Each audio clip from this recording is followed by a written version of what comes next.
जय हिंद दोस्तों, सैनिक समाचार में आपका हार्दिक स्वागत है। सबसे पहले बात करते हैं रोज की तरह हेडलाइंस की। हाँ जी दोस्तों, जंतर मंतर पर बड़ा बवाल, न्याय के लिए नंगे हुए जवान।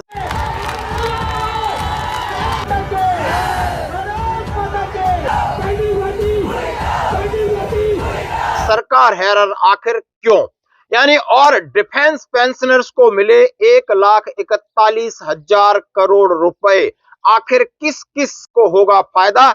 और 3 कमांडो की शहादत, आखिरी सलूट। दोस्तों खबरें करते विस्तार से। सबसे पहले आप देखिए जंतर मंतर का ये वीडियो है। सरकार सुनेगी, सरकार को सुनना पड़ेगा। सब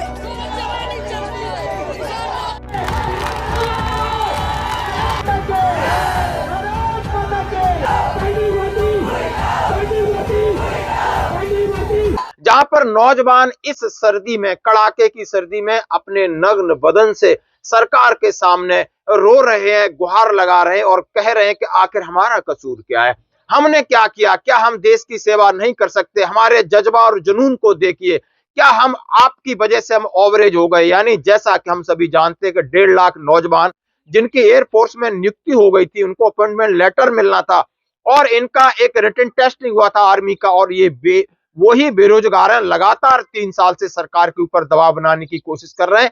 लेकिन अब इस मुहिम को एक बड़ा प्लेटफॉर्म मिला है, जिसको कहते हैं कांग्रेस पार्टी के कर्नल रोहित चौधरी साहब ने इसका बीड़ा उठाया और हुंकार भरी है। वहां कांग्रेस के बड़े बड़े लीडर दीपेंद्र हुड्डा भी जंतर मंतर पर बैठे हैं और ये जंतर मंतर पर कल आप देख सकते हो कितना बड़ा हुजूम था। लेकिन एक चीज अच्छी थी कि भारत माता की जय और वंदे मातरम, यानी अपना जुनून और जोश से, अपनी किलकारियों से अपनी बात को माननीय प्रधानमंत्री तक पहुंचाना चाहते हैं, महामहिम राष्ट्रपति तक पहुंचाना चाहते हैं। आखिर हमारा क्या कसूर है, क्या हम देश की सेवा नहीं कर सकते, आखिर हम और कुछ नहीं चाह रहे, कम से कम हमें जिन लोगों को आपने अपॉइंटमेंट लेटर देना था, जिन लोगों का एक लास्ट एग्जाम पेंडिंग था, उनको साथ न्याय करिए। और ये इतना बड़ा मुद्दा होता जा रहा है दोस्तों, जैसा कि राहुल गांधी जी हो, प्रियंका गांधी हो, वरुण गांधी हो, यानी पूरी कांग्रेस पार्टी ने इस देश में एक हवा बना दी है कि यानी अग्निपथ वो स्कीम है जिससे सेना कमजोर हो रही है, और सेना कमजोर हो रही है तो देश कमजोर हो रहा है।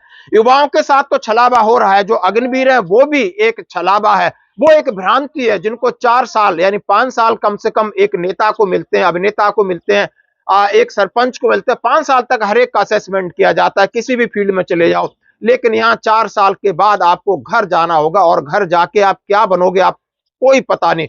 उनका भविष्य के साथ भी खिलवाड़ है। और जैसा कि जनरल नरवाने साहब इसके बारे में कह चुके हैं, और उसी बात को लेकर के आज हर एक बुद्धिजीवी नेता या अभिनेता इस बात कह रहे हैं कि नहीं, अग्निपथ योजना देश के लिए एक कलंक और देश को कमजोर करने वाली, सेना को कमजोर करने वाली, और इसी का फायदा कांग्रेस पार्टी और उसके साथ जो लीडर हैं या जो सेना के अधिकारी जो लीडरशिप में जाकर घुस गए, इसकी बात, इसका मांग, इसकी विरोध लगातार कर रहे हैं दोस्तों।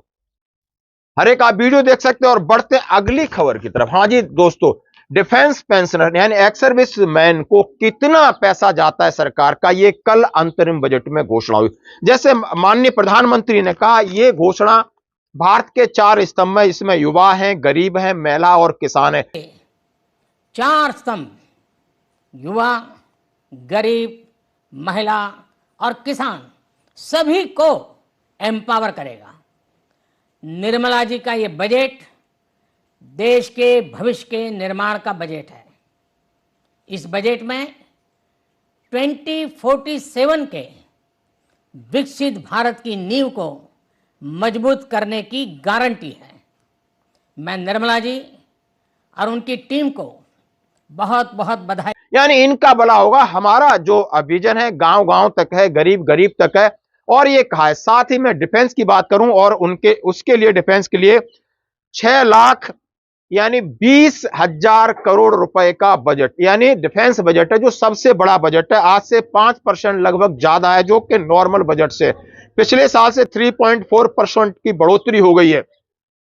लेकिन ये बजट है आपका 6,20,00,000 का, वो किस तरह बढ़ता है और पेंशन पर कितना खर्च होता है। मैं पेंशन की बात कर दूं, जो एक्स सर्विसमैन को पेंशन और वेलफेयर है, इसके लिए उन्होंने कहा है हमारा 1,41,000 करोड़ रुपए सिर्फ पेंशन के लिए जाता है। रिटायरमेंट जो सोल्जर हैं, विधवा हैं, इनके लिए जाता है और इसमें भी बढ़ोतरी हो सकती है, ऐसा उन्होंने कहा है। और जो रेवेन्यू और सैलरी जो यानी सर्विंग पर्सन है उनको जाता है 2,82,000 करोड़ रुपए, जो कि जो सेवा कर रहे हैं देश की उनकी सैलरी में जाता है। और जो कैपिटल बजट बचता है जो कि मॉडर्नाइजेशन के लिए, जो हथियारों को खरीद के लिए, इन सब के लिए 1,62,000 करोड़ का सामान खरीद के लिए बजट है। तो यह है बजट का लेखा जोखा। और इन्होंने कहा है कि नहीं, हम इस पेंशन बजट और हर एक बजट को और बढ़ाएंगे, हमारा ऐसा बजट विजन है। जैसा कि अंतरिम जो बजट है, सरकार इसके बाद चुनाव में जा रही है और आगे इनके वीडियोस हैं, ये भी आप देख सकते हो। दोस्तों लास्ट में बात करता हूं कमांडोज की। हाँ जी दोस्तों, 3 कमांडो जो दंतेवाड़ा आपने देखा होगा नक्सली हमले में शहीद हुए थे, उनकी ये अंतिम विदाई है, जो वहां से विदाई हुए और जाकर के इनके घरों में इनकी जब डेड बॉडी पहुंची है, तो उसका भी आप देख सकते हो कि देश के लिए ये जाबाज कोबरा कमांडो चार्ली कंपनी के लिए, देश के लिए इन अपने अपने प्राणों का इन्होंने बलिदान दिया है। इनको हम करते हैं एक सैल्यूट। आज की खबरों में इतना ही, बने रही हमारे साथ।